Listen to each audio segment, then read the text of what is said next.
Monsieur le Président, chers collègues, en effet, comme vient de le préciser notre collègue Sophie Merlier, la région est tournée vers ses habitants, mais elle prépare également l'avenir.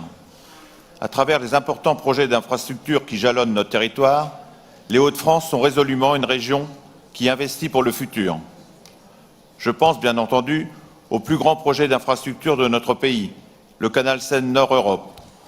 Le 22 novembre dernier était d'ailleurs une journée très importante pour ce projet, puisque, Monsieur le Président, vous avez signé avec le Président de la République et les différents partenaires de ce projet la convention de financement définitive.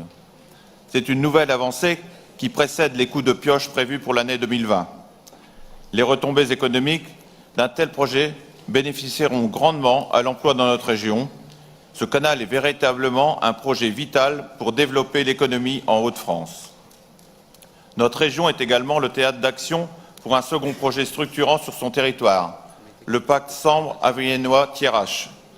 Ce pacte contient des engagements forts pour ce territoire, notamment en termes d'infrastructures routières, et je parle bien entendu de la réalisation de l'aménagement à 2x2 voies de la RN2 entre Avesnes-sur-Helpe et Laon. Une vraie victoire pour les habitants de ce territoire enclavé. La région Hauts-de-France s'investit avec l'État à hauteur de 50% de ses opérations.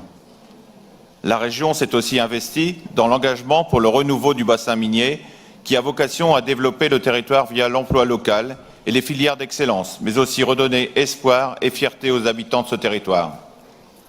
Dans l'Oise, le très attendu barreau Roissy-Picardie, qui constitue un important projet structurant pour les Hauts-de-France. Et mardi 3 décembre, une phase de concertation a d'ailleurs été lancée auprès des habitants pour faire en sorte que la future liaison colle au plus près des besoins des usagers. Nous ne pouvons parler des grandes infrastructures de notre région sans penser à nos ports.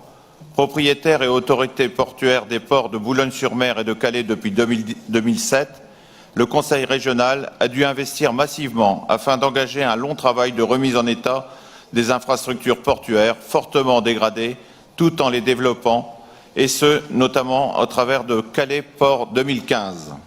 Ce projet majeur, plus gros chantier maritime d'Europe, doit permettre de répondre à de nombreux enjeux.